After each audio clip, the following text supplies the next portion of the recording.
What's up, America? I'm gonna tell you two crazy things that happened on these few months that we were out. First of all, like we know that COVID is all over the place. So my family went through COVID and they're good. They made it. And I was the last one who got COVID. And I was thinking that was the worst one because I got problem with my lungs, but I made it. I'm here. So I'm pretty sure a lot of people went through COVID. Pretty much it's going through everyone. And the other crazy thing is I got assaulted because I was trying to buy a truck. Let me explain you the story. So if you're trying to buy a truck, just don't go alone. Don't go by yourself. I'm pretty sure you know that. So and I knew that, but I thought I was gonna be safe. So and it was something different. And since you guys know that I believe on God, I mean, I was thinking that the guy who was gonna sell me the truck, it was God sending me that guy because he was the one who was gonna send me the truck. So let me explain to you. It was in December, so a few days before this happened, I was thinking to go to the bank and I was not able to go because I was working. Finally, I made it to the bank, and inside of the bank, across the desk where you fill up all your checks and all this stuff, it was a guy talking about selling cars. I guess he was gonna meet. He was waiting for someone there at the bank to sell them a car. I was thinking, okay. Inside my head, I was like, okay, God. So for a few days, I was trying to come to the bank, and I was not able to come. And finally, I came. And this guy is right here talking about selling a car. And I was looking for a truck. So I thought that was a sign. So I asked the guy. I asked him, hey, so do you sell cars? He said, yes, I do. What are you looking for? I was like, oh, I'm looking to see if I can find a truck like this and this and this or whatever. And he said, yeah, I got a few trucks. So we exchanged numbers right there. And that same day, he sent me like 3 or 4 pictures of different trucks with different prices. And they were brand new trucks, like 2019, 2020. The next day, he was texting, calling, and asking if we can go see the trucks. Finally, I told the guy, okay, so let's meet again on the same bank, and we can go see the trucks from there. So we went, and I guess I got there first. So I walked inside the bank, and I was waiting for the guy. He came inside. I don't even see the car or anything. So he came to the bank, and he was walking. I was thinking that he might park on the side of the bank because I don't even see a car or anything. So once he got inside, I told him, well, let's go. Where are the trucks? And he said, well, they're like 25 minutes from here. So I was like, okay, so let's go. So I asked him, are we going in your car? He said, no, we can go in your truck. So we went on my truck. We drove to that place. So we went to that place, to that parking lot. And on that parking lot, there were 2 guys with 2 brand new trucks, like 2019, 2020. So I asked the guy, hey, where's the other truck? Because he sent me 3 pictures of 3 different trucks. And he said, yeah, one of the guys can go and get the other one. So he asked one of the guys to go and get the other truck. So the other guy went and brought the other truck. So I saw the 3 trucks, and I was like, so how much are these trucks? So he told me how much each truck was, and I was like, okay, so how much it would be for 2 of them? So he gave me like a really good deal. So I was like, why not? Let's do it. So I asked the guy, so just bring the trucks to the bank where we met first, and I can get the money out of there and bring the trucks, bring the titles, and we can do the transaction right there. He ride with me back to the bank, and the other 2 guys were following us behind all the way to that bank. So we went inside. I went inside. I got the money out. When I got the money out, right there inside the bank, the guy asked me, "Hey, ask the lady for a money bag." I was like, "Okay, money bag," because I got the money on 3 envelopes. I was okay. I asked the lady for a money bag, and the lady she said, "Well, we don't give the money bags just like that." And since I put the money on the window, so they can put the money on the money bags. When the lady say, "Well, we don't get bags just like that. You have to buy them," or something like that. So the guy he grabbed the money because the money was on the window. So he grabbed the money, put it in his pocket. And he said, don't worry about it. We don't need a money bag. Let's go outside. So he got like pissed right there because the lady refused to give us a money bag. We walk outside, and the trucks were there already. So I told him, I asked the guy, so where are the titles? I need to see the titles because at that point my money was on his pocket. So big mistake. So, but it happens.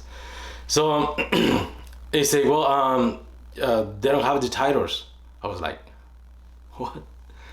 So I was like, can they go and get the titles? Because I need them. I mean, so he said, okay, yeah, I'm gonna call him. I'm gonna call the guy so he can send the titles over here, and so we can do the transaction. I was okay. But then he said, well, I'm gonna drive one of the trucks just to make sure it's good because my name is on the line or whatever. So it was a crew cab truck. So he asked one of the other guys to get on the truck with him. So I was like, okay, so I was like, I'm going with you guys. So I went, I jumped in the truck too. So he was acting really weird. He was on his phone talking to the guy about the titles of the truck or whatever, and he was driving just around the bank, close to the bank. And once he stopped on the empty parking lot, I asked him, "Hey man, this is getting really weird. Can I have my money back until you get the titles?" And he was, "Hold on, man, hold on. Hold on. Chill out." It's like, what? So I was, man, this is getting really weird. I need my money. I need to hold it until you get the titles. He reached down on his pocket, then he got one envelope and gave it to me. And I was like, there's still, I need the rest of the money. I need the other two envelopes. He said, hold on, man. I'm gonna drive back to the bank. So he drove back to the bank and he parked the truck and he got out of the truck and he walked to the bank and he walked inside the bank. So I followed the guy inside the bank and I asked him, hey man, I need the other money. I need the other two envelopes. And he's like, hold on, man, hold on. I'm on the phone. I was like, I don't care. I need the money. And he said, it's in the truck. I left the money in the truck. So I was like, no way. The truck is like empty. There's nothing there. So since the guy was inside the bank, I ran out of the truck. I ran to the truck and checked, but there was nothing there. So I went back because the guy, he was still inside the bank. And I told him, hey, there's nothing on the truck, man. You have the money. I need the other two envelopes. He said, no, I'll show you to you. I'll go to the truck and I'll show it to you. I was like, okay, show me. So he went to the truck and he opened the truck and he's like, I don't know where the money is. I'll put it right here. I was like, come on, man. So at that point, I was like, this is getting, too crazy. It was getting out of hand, out of control. So I told him, I'm just gonna call the cops because this is getting really weird. So he didn't even say anything because he was still talking on his phone. So I called 911. And while I was on the phone, he walked back to the bank, but not inside the bank, just like right there at the door. So I was right there next to the guy because I was like, this guy's gonna bail out something. Why he's acting really weird? So we were standing like next to the door, like to the front door. I guess on the phone he was calling his person or his ride or his getaway car or whatever. At that time, a black Mercedes pulled out to the bank, in front of the bank, and the passenger door opened really fast, and the guy, because I was behind the guy, I was behind the guy while he was on the phone. So he turned around and he pushed me, and he jumped into the car. So I put my phone in my pocket and I jumped into the car too. But this guy was big. He can barely fit on the front passenger seat. So I jumped into the car. I was not thinking of anything. It was just like not even a half a second to think of anything. I just jumped into the car. I was able to get one leg inside of the car, like on the passenger floor, and the other leg was on the door. Somehow my boot got stuck on one of the pockets on the door, and my shoulder was like on inside of the car. This hand, I don't know where this hand was. I was somewhere inside of the car, and this other hand I grabbed the trim on the windshield. Once I was in the car, he told the lady, because it was a lady driving the car, he said, just go, and she was like gone. She was moving. So she drove out of the bank and she went to the street, and it was really busy because it was like around 12 p.m. so it was really busy. So since the traffic was like kind of bad, so she was making U-turns and running red lights, and we hit a few cars with the door because it was open, and I was asking people for help because I could almost touch people's car with my hand, like the windows, and people were not even helping. So she ended up on the red light, and I guess she noticed that people were getting aware of the situation, so she jumped the curb and ran through the red light, and she went through a neighborhood. While she was driving there, I was crying out to God. I was screaming to God. I was like, God, please help. I was like, God, I was crying to the top of my lungs, please stop this car. And she was just driving, flying through a neighborhood, and somehow she ended up on the freeway. I don't know how she got on the ramp, and she went to the freeway, and she got I think she got up to 60, at least 60, and she stopped once she got into the freeway, she stopped. No idea why. Maybe my crying out to God was working, and he was working on that lady, and she stopped. Once she stopped, I was like, this is my chance. So I dive into the car and I grab all the kids and I yank the kids out of the ignition switch and throw them out into the cars to the traffic. And she was screaming because she was thinking that was breaking her car. Yanked the kids, and the trim on the windshield broke because I was holding that thing so hard. And inside of the car, I was trying to open the sunroof, and I broke the, I don't know, the controller, whatever, for the sunroof. I broke the thing, so I threw her out. So she decided to bail out. It was just me and the guy, and I was on top of the guy. So I was fighting with the guy, not punches or anything like that, but just wrestling with the guy. And I was asking the guy to get the rest of the money out, and he was, no, I'm not gonna give you anything. He refused to get the money out. So I was trying to find the money, but because he was so big, I don't know where the money was. So I was like, this guy's not gonna get the money away, because we were fighting inside the car. So I was like, I'm just gonna choke this guy. I'm just gonna choke him. Once he's feeling like he cannot breathe anymore, he might get the money out. So I was trying to choke the guy so hard. His neck was flat with his face and his chest, so there was no neck. So he was able to push my arm up, and I was like, this is not working. I cannot even choke this guy. When I looked to the side, there was the driver. So on the driver's side, there was the seatbelt. So I pulled that thing out. I was like, I'm just gonna choke him with the seatbelt. So I pulled that thing hard. And if you have a car, you know those things, they don't come fast. If you pull them hard, they get stuck. So I was like, oh my God, I was holding the guy. So I was pulling that thing so slow until I got enough. So I wrapped the belt around his neck, and I was trying to choke the guy. And he was like, hold on, man, hold on. Can breathe. I was like, go get my money out. So somehow he got the second envelope out, and he was pretending to throw it out into the traffic because the driver's door was open because the lady bailed out. And he was like, I'm gonna throw it out into the traffic. You can go and get it. Go get your money. I was like, no, because you still have more. So you're not gonna do that. So I grabbed his hand and put his hand inside. At this point, he was in between the two seats, like facing towards the back seat, and I was on top of the guy. And then I reached and closed the door, and I got the money out of his hands and put it in my pocket. And I was like, so just get the other envelope out. And he's like, no, I'm not getting it out.